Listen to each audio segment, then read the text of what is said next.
My name is Helen. I am 62 years old, and for most of my life I thought I understood what family meant. I raised two children on my own after my husband passed, and I carried every bill, every late night worry, and every sacrifice on my shoulders. That is why the moment I asked my daughter what time her engagement dinner was, and she looked me straight in the eye and said, "Oh, Mom, we already had it yesterday," something inside me cracked. At first, I thought I had misheard her. I remember standing in my kitchen, the morning sun slanting through the blinds, coffee still steaming in my mug. My heart stuttered like I'd missed a step on the stairs. She said it so casually, like it was a detail I had simply forgotten to check. But I hadn't forgotten. No one had told me. My daughter, the little girl whose scraped knees I once kissed, had chosen to celebrate the beginning of her new life without even letting me sit at the table. That same morning, still reeling, I opened my credit card account online, looking for the comfort of numbers I knew. Instead, I saw a charge that turned my stomach cold, over $17,000, gone in a single swipe. The vendor's name was a local event space, one I knew she and her fiancé had toured. My hands trembled on the keyboard. It wasn't an error. It was their wedding bill. Paid with my card, without my permission. I remember whispering out loud, though the house was empty. She didn't. The sound of my own voice startled me. My son was asleep upstairs, though asleep was a generous word for a 34-year-old man who hadn't held a job in years. His girlfriend had made herself comfortable in my living room, as if my house were a motel that happened to provide groceries. And now my daughter had drained me too. It was like waking up from a long dream. In one morning, I realized that I wasn't a mother to them anymore. I was a resource, a card to swipe, a roof to squat under. The betrayal burned, sharper than grief. And all I could think was, if this is what family has become, what will I have left for myself? That night, after the shock of the dinner and the $17,000 had settled like a stone in my chest, I walked slowly through my house. The walls seemed smaller, almost pressing in on me. From the living room came the sound of Lydia's laughter, sharp, careless, as she flipped through channels on my television.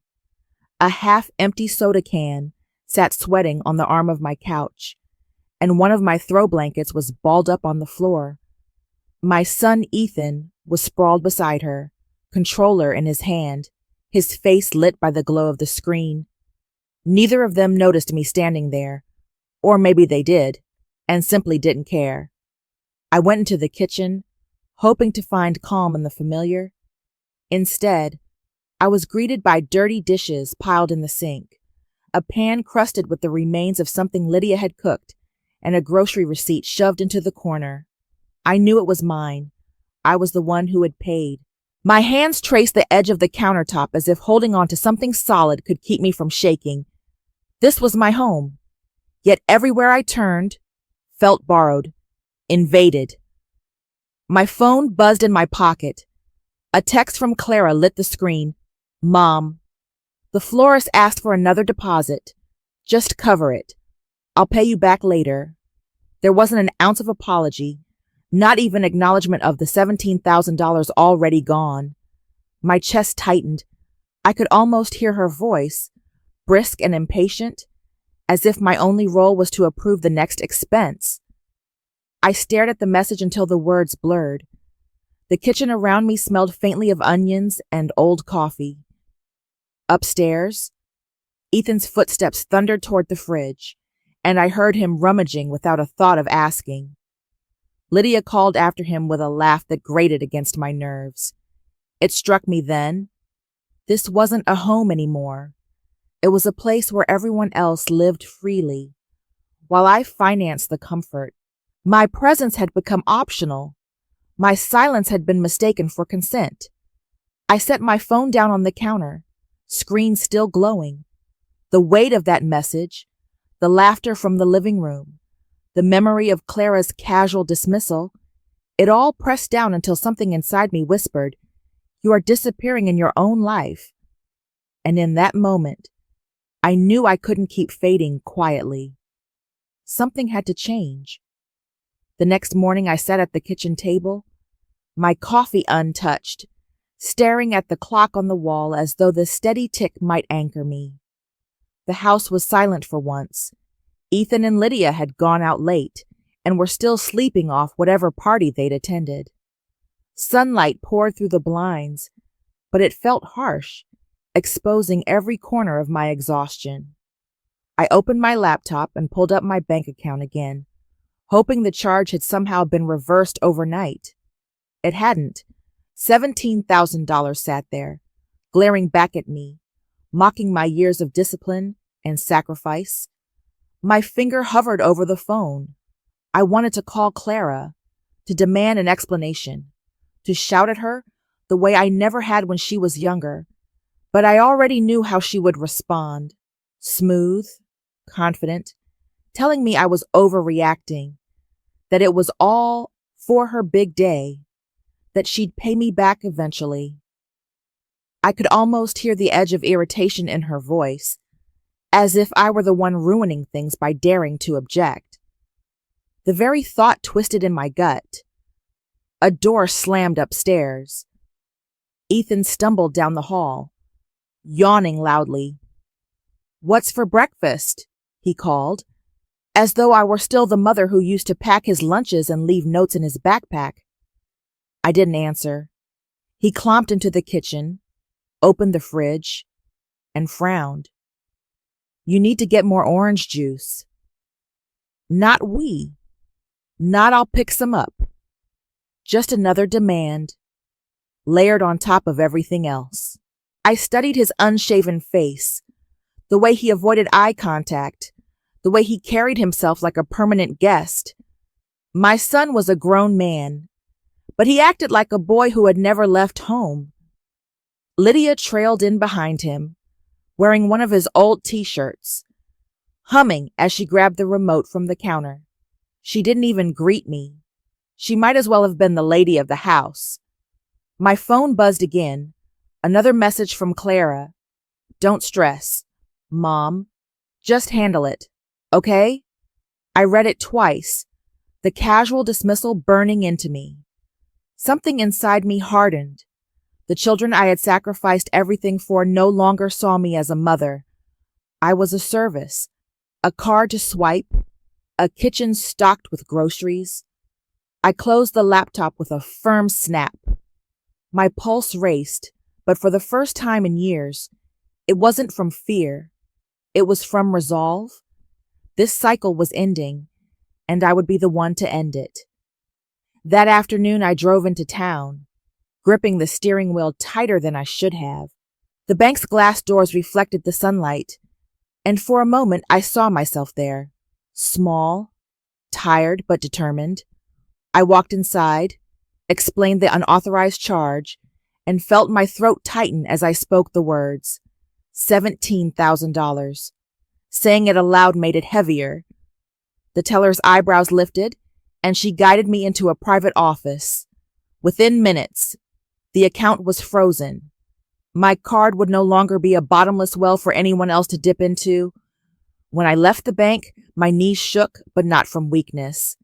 It was the first real step I had taken for myself in years.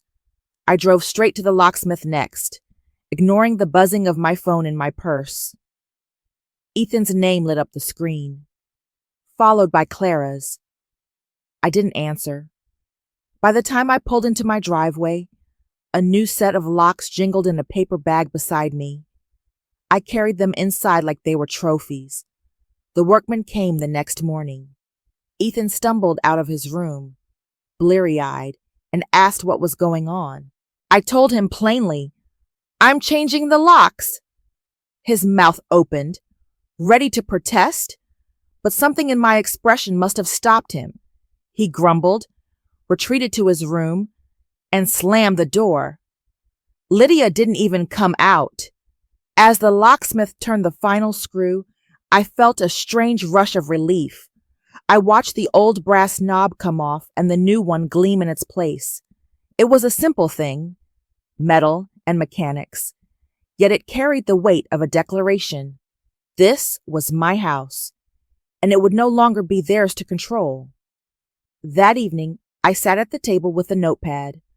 I wrote down what had to be done next. Call an attorney, revise my will, set boundaries that couldn't be erased with pleading texts or slammed doors. The phone buzzed again, messages piling up, but I ignored them. When the last call went unanswered, I looked out my window at the garden, overgrown but waiting. For the first time in years, I believed I could bring it back to life. Something had shifted. The locks had changed, but so had I.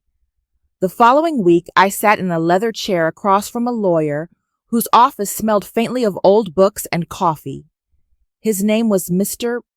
Whitman, gray-haired and calm, the kind of man who had seen every variety of family dispute. I laid out the story, my voice steady even as my hands twisted in my lap. When I reached the part about my daughter's charge, his eyes sharpened. When I described the threats, the laughter in my house, and the way my son drifted like a shadow that refused to leave. He nodded as though none of it surprised him. He explained my options in clear terms. I could dispute the charge with the credit card company, and with the locks already changed, I had the right to decide who lived in my home. More importantly, he urged me to update my will. I had left everything to Ethan and Clara by default, a decision I'd made years earlier when I still believed unconditional love meant unconditional trust. Mr. Whitman suggested shifting my assets into a trust that would support local scholarships and community programs. If my children wanted to inherit anything, it would come only under strict conditions. The idea stung, but it also freed me. For the first time, I considered the possibility that my legacy could extend beyond the walls of my fractured family. Signing those papers felt like pressing a reset button on my future. My hand shook as I wrote my name, but not from fear. This was strength in motion. Before I left, he handed me a folder thick with documents. "If they harass you," he said, "call the police. You have every right to your peace." His words settled over me like a shield. I stepped back into the sunlight clutching that folder, aware that my children would see it as betrayal, but knowing it was survival. That evening, I placed the papers in my desk drawer, right on top where no one could miss them. Ethan banged around upstairs, and Clara's name lit my phone with another unanswered call. I traced the edge of the folder and whispered to myself, "I will not be erased." And for the first time in a long time, I believed it. The phone began ringing before sunrise, the kind of shrill tone that made the silence in the house feel brittle. I ignored the first call, then the second. By the fifth, I set the phone face down on the counter, but it kept buzzing across the surface like an angry insect. Clara's name appeared again and again, her messages lighting up the screen in rapid bursts. "Mom, answer me. We need to talk. You can't just cut me out like this." Then another, "If you don't help, we'll have no choice but to get legal involved. Don't make us declare you unfit." The words pierced deeper than I expected. Unfit. As though the decades of holding two jobs, paying mortgages, and raising children alone counted for nothing. I sank into a chair, pressing my palms against my temples, hearing echoes of Clara's childhood voice, her laughter in the yard, her whispered, "Thank you, Mommy," after a bedtime story. That little girl was gone. In her place stood a woman who saw me as a hurdle to be pushed aside. Upstairs, Ethan thudded down the hall and shouted, "What's with all the drama? Clara says you've lost it." He appeared in the doorway, his hair sticking up, his expression somewhere between annoyance and pity. "You should just give her the money, Mom. It'll be easier." His words dripped with the same entitlement that had drained me for years. I rose slowly, meeting his gaze. My voice was calm, almost too calm. "No, Ethan, it won't be easier. Not anymore." He scoffed, muttered something under his breath, and retreated to his room.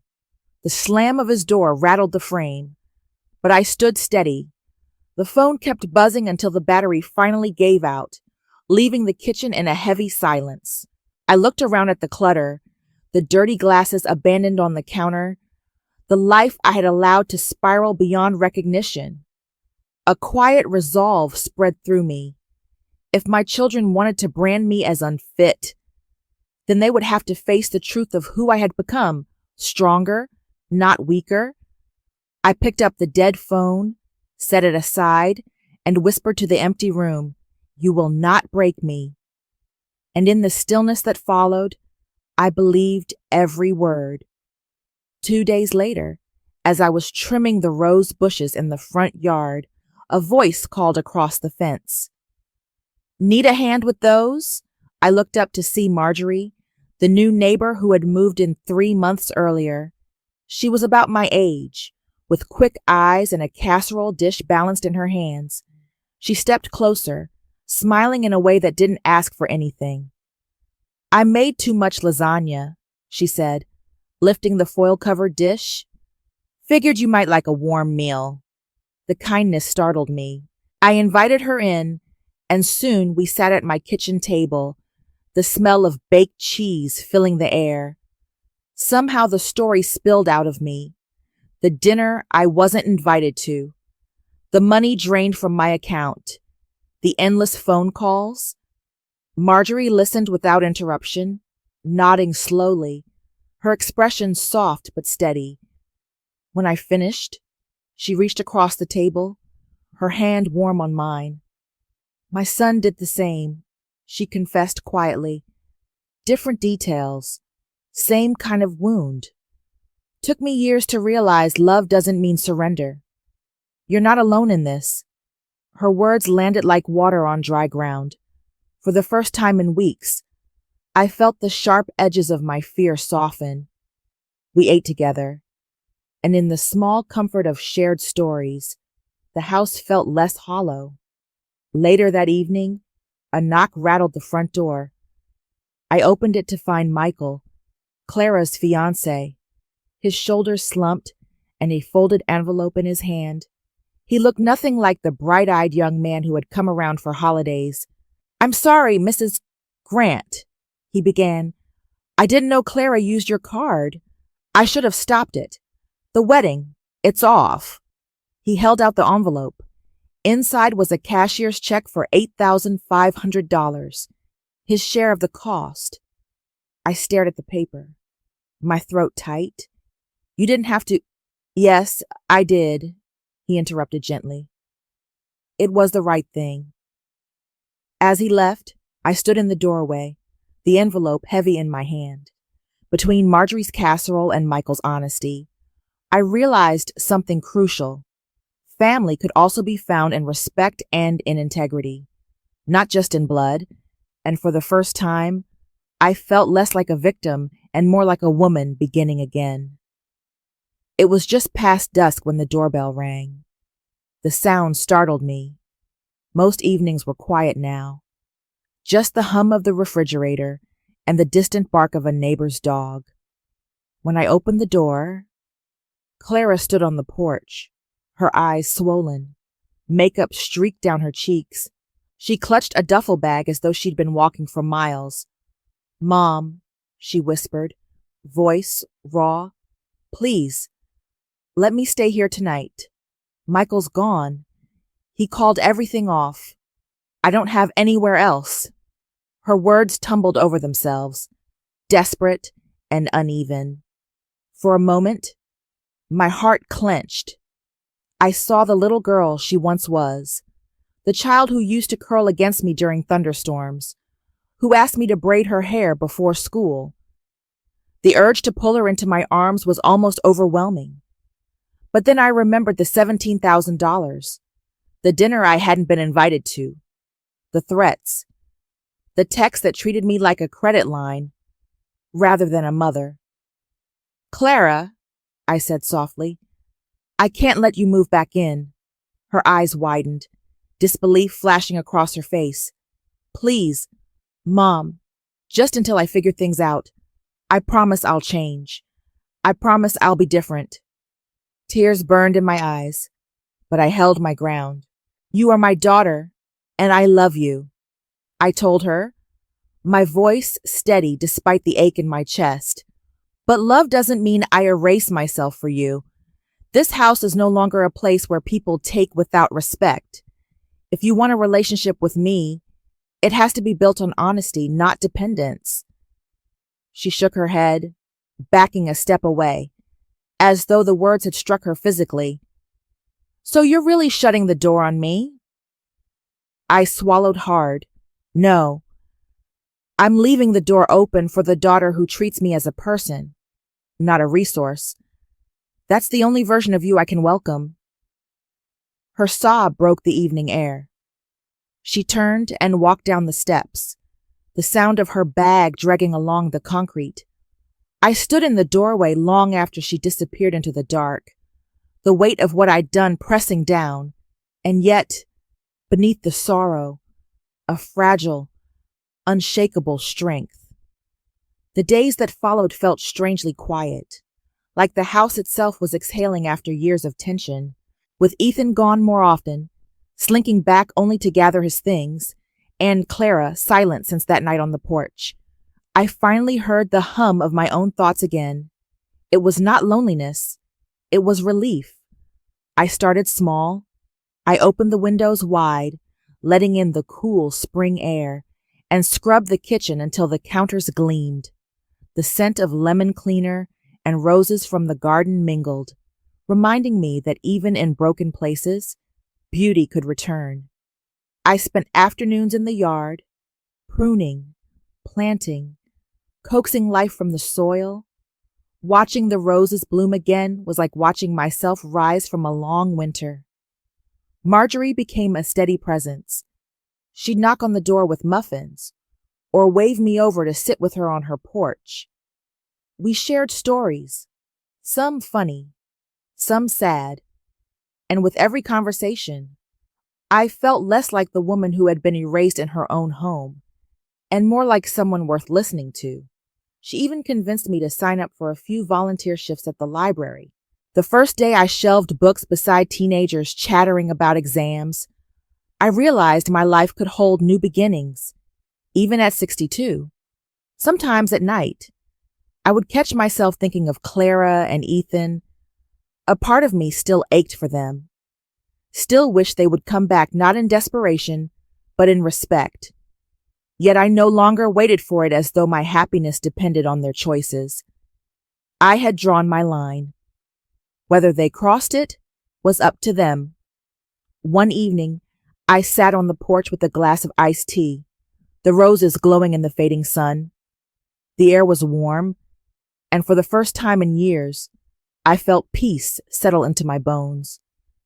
I thought of all I had nearly lost, my savings, my home, my sense of self, and of what I had gained, clarity, dignity, the courage to say no.